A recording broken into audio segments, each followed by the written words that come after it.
We continue our coverage of Saudi Arabia and its U.S.-supported war on Yemen.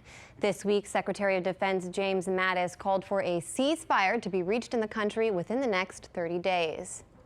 Now, war, I will just tell you, I've got little experience in it, is basically one tragedy piled upon another tragedy. Welcome to war.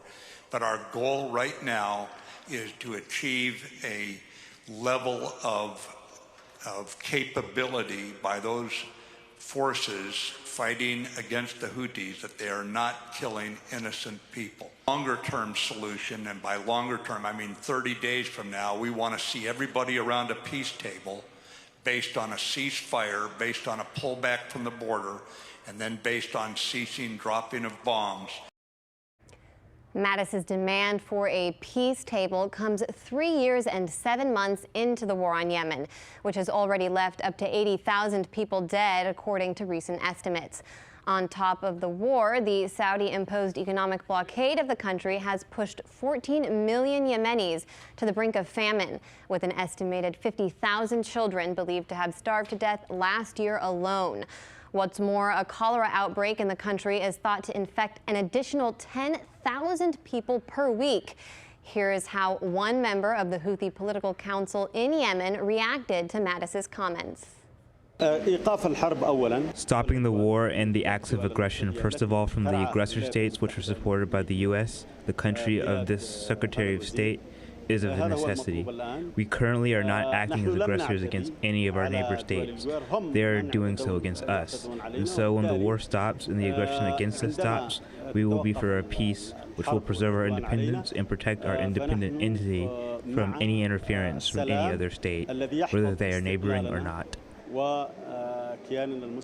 With U.S. support for Saudi Arabia's war on Yemen in question, the team here thought now would be a good time to examine the root of Washington and Riyadh's special relationship.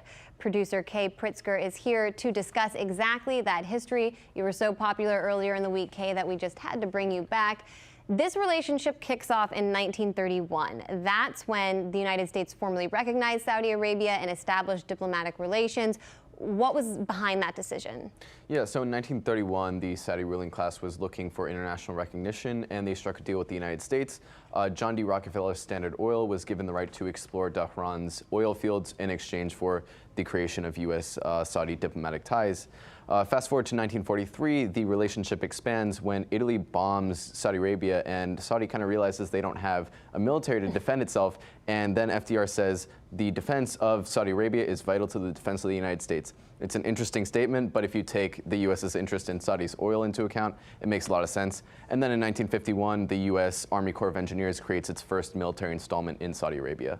And then we fast forward a few decades to 1971, which saw the collapse of the international gold standard. Why was this development crucial to the U.S.-Saudi relationship? So in 1944, the Bretton Woods system was established, and this was the international gold standard being turned into an international dollar gold standard. So the international community decided it was easier to transact in U.S. dollars, so they equated dollars to gold by pricing an ounce of gold at $35 per ounce.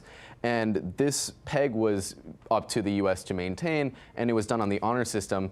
The U.S. violated this exchange rate by printing more dollars than they had in gold. They were essentially printing receipts for gold that they didn't have. And the international community caught on to this. And when they tried to get their gold back, the U.S. President Nixon, on August 15th, 1971, suspended the convertibility of gold into dollars. So what happened is, before 1971, all the countries in the world needed dollars on hand because that represented their gold reserves. After 1971, they were just holding on to paper. So the U.S., these countries didn't need the U.S. dollar anymore. So the U.S. was looking for a way to make the international community dependent on the dollar again. And they found that reason in 1973 when this oil crisis began. So in 1973, the Yom Kippur War starts, and the United States supports Israel, as it usually does, and Saudi Arabia, being an Arab country, supports the Palestinians. And in order to retaliate against the U.S., they create this oil embargo. They do that by decreasing their oil production, which raises the price of oil for Americans. Right. And there are these long oil lines, there are oil rations, gas stations shut down. And Henry Kissinger goes to Saudi Arabia in 1974 to strike a deal to end the oil embargo. And this deal is struck, the terms of that deal the first being that Saudi Aramco, which was back then Aramco, was gradually to be turned over to Saudi Arabia. This was a decade-long process.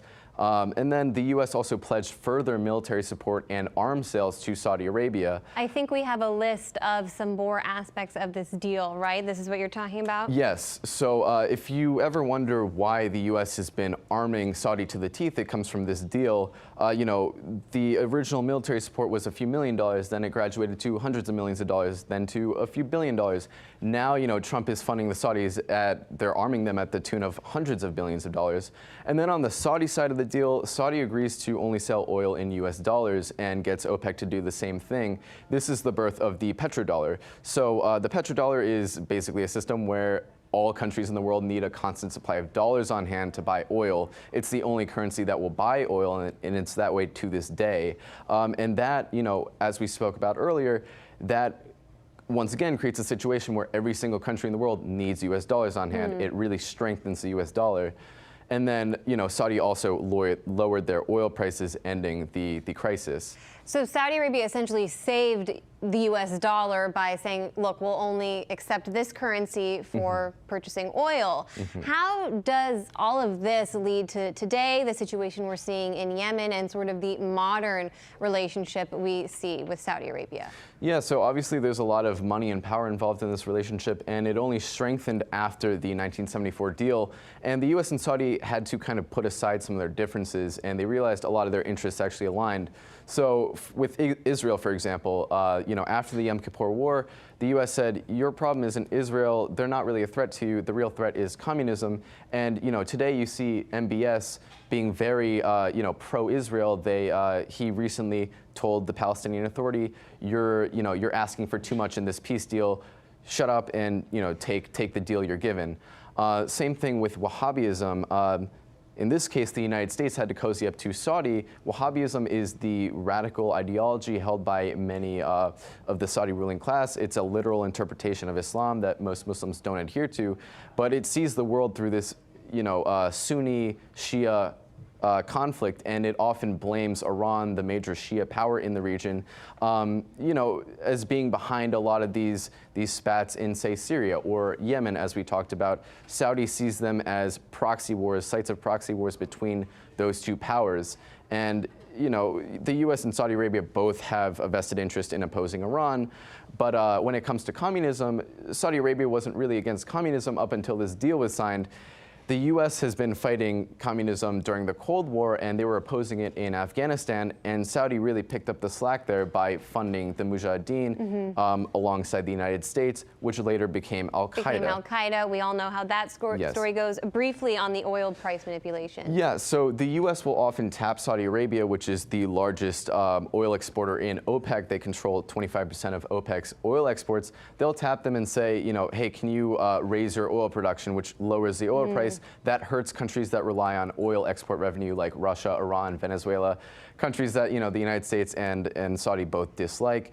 And, this goes as deep as, in 2002, Saddam Hussein tried to sell oil in euros, and the U.S., that was a threat to the petrodollar system, and the U.S. invaded Iraq over that. In 2011, Muammar Gaddafi tried to create a gold-backed dinar currency for the African continent, and NATO promptly killed him. So this is a very lucrative business, and it all goes back to this petrodollar system. That relationship needs to be maintained in order for both U.S. and Saudi to profit. And it's a very dangerous game. As we mentioned, though, some of these countries, Iran, Venezuela, Russia, are looking to move away from the dollar system and change all of this. So we'll see what happens. Producer Kei Pritsker, thanks so much. Thank you. Hey YouTube, thanks for checking out our channel. We hope you enjoyed the video. We have tons of content for you just like this. For more of RT America's one-of-a-kind news and analysis, be sure to subscribe and never stop questioning more.